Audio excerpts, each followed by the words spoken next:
Hello నమస్తే. జగిత్యాలలో BRS party నుంచి డాక్టర్ సంజయ్ కుమార్ గడిచిన ఎన్నికల్లో ఎమ్మెల్యేగా విజయం సాధించారు. ఆ తర్వాత 10 మంది బీఆర్ఎస్ నుంచి కాంగ్రెస్ పార్టీలో ఎమ్మెల్యేలు చేరారు. అందులో సంజయ్ కుమార్ కూడా ఒకరు. సంజయ్ కుమార్ కాంగ్రెస్ పార్టీకి సంబంధించిన కార్యక్రమాల్లో పార్టిసిపేట్ చేస్తూ వస్తున్నారు. కాంగ్రెస్ పార్టీ కార్యక్రమాల్లో కాంగ్రెస్ పార్టీ నాయకుడిగానే ఆయన చాలామంది అవుతూ వస్తున్నారు. స్థానిక సంస్థల ఎన్నికల్లో బీఫామ్లు ఇచ్చే కార్యక్రమం కూడా సంజయ్ నేతృత్వంలోనే జరిగింది. మున్సిపాలిటీ ఎలక్షన్ సందర్భంగా సంజయ్కి, జీవన్ రెడ్డికి గొడవ, చేరుకొని టికెట్లు పంచుకొని తీసుకోవడం అక్కడ చూసాం కాంగ్రెస్ పార్టీ బీఫామ్స్ని.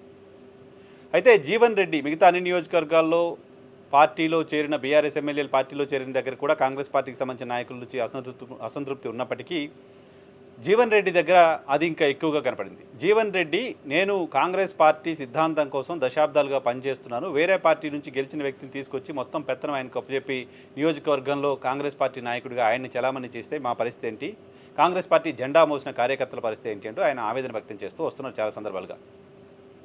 పైగా ఆ సంజయ్ కుమార్ని పార్టీలోకి తీర్చుకుంటున్న సందర్భంగా కూడా జీవన్ రెడ్డికో పార్టీలో రాష్ట్ర కాంగ్రెస్లో చాలామందికి తెలియకుండానే తీసుకున్నారు. జీవన్ రెడ్డి లాంటి ఒక సీనియర్ నాయకుడు ఉన్న దగ్గర ఆయన కనీస సమాచారం ఇవ్వకుండా ఆయన నియోజకవర్గంలో వేరే పార్టీ ఎమ్మెల్యేని ఎలా పార్టీలో చేర్చుకుంటారు లాంటి విమర్శలు కూడా అప్పుడు వచ్చాయి. సరే, ఆయన కాంగ్రెస్ పార్టీలో చేరారు. ఆయన కాంగ్రెస్ పార్టీలో చేరడం పైన బీఆర్ఎస్ పార్టీ న్యాయ పోరాటం చేస్తూ వచ్చింది. సుప్రీంకోర్టుకి వెళ్ళింది. సుప్రీంకోర్టు ఆదేశాల మేరకు స్పీకరు పార్టీ మారిన ఎమ్మెల్యేలపైన విచారణ చేశారు. విచారణ చేసి ఇటీవల సంజయ్ కుమార్ పార్టీ మారలేదు, ఆయన బీఆర్ఎస్ పార్టీలోనే ఉన్నారనే విషయాన్ని స్పీకర్ ప్రసాద్ కుమార్ తేల్చారు. స్పీకర్ ప్రసాద్ కుమార్ ఆయన బీఆర్ఎస్లోనే ఉన్నారు, కాంగ్రెస్ పార్టీకి సంజయ్ కుమార్కి సంబంధం లేదు, నేను సుదీర్ఘ విచారణ తర్వాత ఈ విషయాన్ని చెప్పానని తేల్చిన తర్వాత గడిచిన 2 రోజులుగా జీవన్ రెడ్డి కాంగ్రెస్ పార్టీని వేడబోతున్నారు, ఆయన వేరే పార్టీలో చేరబోతున్నారు అంటూ వార్తలు వస్తున్నాయి. ఈ నెల 25, 26 ఆయన పార్టీకి రాజీనామా చేస్తారు లాంటి వార్తలు వస్తున్నాయి. వార్తలు వస్తున్న నేపథ్యంలో ఆయనను పార్టీ వీడొద్దు అంటూ పార్టీకి సంబంధించిన అధిష్టానం మీనాక్షి నటరాజన్ లాంటి వాళ్ళు మాట్లాడుతున్నారు. ఇంత సీనియర్ నాయకులు మీరు పార్టీ వీడితే ఎలా పార్టీ వీడొద్దు అంటూ వాళ్ళు ఏదో నచ్చజెప్పే ప్రయత్నం చేస్తున్నారు లాంటి వార్తలు వచ్చాయి. కొంతమంది కాల్ చేసి జీవన్ రెడ్డితో మాట్లాడడం కూడా నిజం. ఈ పరిస్థితుల్లో నిన్న Jagtial MLA Sanjay Kumar press meet పెట్టి జీవన్ రెడ్డితో కలిసి నేను పనిచేయడానికి సిద్ధంగా ఉన్నాను, గతంలో తెలుగుదేశం పార్టీ నుంచి వచ్చిన ఎల్రామలతో కలిసి పనిచేశాను, అప్పుడు అధికార పార్టీ బీఆర్ఎస్లో ఉండి, సో ఇప్పుడు జీవన్ రెడ్డితో కూడా నేను కలిసి పనిచేయడానికి సిద్ధంగా ఉన్నాను, కాంగ్రెస్ పార్టీ కోసం మేమిద్దరం కలిసి పనిచేయడానికి సిద్ధంగా ఉన్నాం, నాకు ఎటువంటి ఇబ్బంది లేదు ఆయనతో కలిసి పనిచేయడానికి అని ఒక ప్రకటన చేశారు.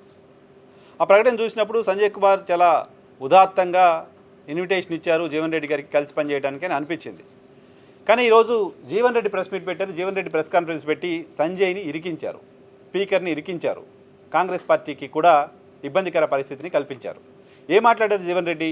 జీవన్ రెడ్డి చెప్తున్నారు, స్పీకర్ నిన్నే కదా చెప్పారు నువ్వు కాంగ్రెస్ పార్టీకి సంబంధించిన సభ్యుడివి కాదు, బీఆర్ఎస్ సభ్యుడు అని, నేను కాంగ్రెస్ పార్టీకి సంబంధించిన నాయకుడిగా ఉన్నాను ఇక్కడ, నాతో కలిసి నువ్వు పనిచేయడం ఏంటి, నీకు కాంగ్రెస్ పార్టీకి ఏంటి సంబంధం, నువ్వు బీఆర్ఎస్ అని స్పీకర్ చెప్పారు, నువ్వు బీఆర్ఎస్ పార్టీ ఎమ్మెల్యే, నేను కాంగ్రెస్ పార్టీ నాయకుడిని, నాతో కలిసి పనిచేస్తారని నువ్వు ప్రకటించడం ఏంటి, అంటే నువ్వు కాంగ్రెస్ పార్టీలో ఉన్నావా, స్పీకర్ చెప్పింది తప్ప, కాంగ్రెస్ పార్టీ నాయకుడిని బీఆర్ఎస్ పార్టీ ఎమ్మెల్యేగా ఉన్న నువ్వు కలిసి పనిచేస్తానని ఎలా ఇన్విటేషన్ ఇస్తావు? జీవన్ రెడ్డి రైజ్ చేసిన ఈ ప్రశ్నతో సంజయ్ ఇరుక్కున్నారు, స్పీకర్ ఇరుక్కున్నారు, కాంగ్రెస్ పార్టీ ఆ నియోజకవర్గంలోనూ రాష్ట్ర వ్యాప్తంగా కూడా మరింత అబాస్పాలైపోతోంది. స్పీకర్ ఎమ్మెల్యేలపైన అనర్హత వేటు వేయాల్సిన పరిస్థితి వస్తుందేమోనని వాళ్ళంతా పార్టీ మారలేదని ప్రకటించిన నేపథ్యంలో స్పీకర్ నిర్ణయం పైన సర్వత్రా విమర్శలు వచ్చాయి. దాన నాగేంద్ర నేరుగా కాంగ్రెస్ పార్టీ ఎంపీ అభ్యర్థిగా పోటీ చేస్తే ఆయన కూడా బీఆర్ఎస్లో ఉన్నారు అంటూ స్పీకర్ చెప్పడం, సంజయ్ కుమార్ అంశానికి సంబంధించి స్పీకర్ చెప్పిన మాటపైన తాజాగా జీవన్ రెడ్డి ప్రెస్ మీట్లో సంజయ్ కుమార్ని అడిగిన ప్రశ్నలు చూసిన తర్వాత కాంగ్రెస్ పార్టీ పరిస్థితి చూస్తే జాలి పడుతున్నారు అంతా. కాంగ్రెస్ పార్టీ ఒక ఎమ్మెల్యేని చేర్చుకుని ఆయన మా ఎమ్మెల్యే అని చెప్పుకోలేకపోతోంది. కాంగ్రెస్ పార్టీలో చేరిన ఎమ్మెల్యే నేను ఖచ్చితంగా కాంగ్రెస్ అని చెప్పలేకపోతున్నారు. కాంగ్రెస్ పార్టీలో చేరిన ఎమ్మెల్యే నేను బీఆర్ఎస్ అని స్పీకర్ దగ్గర చెప్తున్నారు, బయటకు వచ్చి కాంగ్రెస్ అని చెప్తున్నారు, కాంగ్రెస్ పార్టీ నాయకులుగా కలిసి రండి పనిచేద్దామని చెప్తున్నారు. సో ఇవన్నీ చూసిన తర్వాత ఇప్పటికే పరువు పోగొట్టుకుని అబాసుపాలైన పార్టీ మారిన ఎమ్మెల్యేల్లో ఒకరైన సంజయ్ కుమార్ ఈరోజు జీవన్ రెడ్డి స్టేట్మెంట్ తర్వాత ఏం సమాధానం చెప్పుకోవాలో తెలియని ఒక పరిస్థితిలోకి వెళ్ళిపోయారు, మరింత ఇబ్బందికరమైన పరిస్థితిలోకి వెళ్ళిపోయారు. ఆయనకు ఫేస్ సేవింగ్ కూడా లేకుండా పోయింది ఈరోజు జీవన్ రెడ్డి మాట్లాడిన మాటల తర్వాత.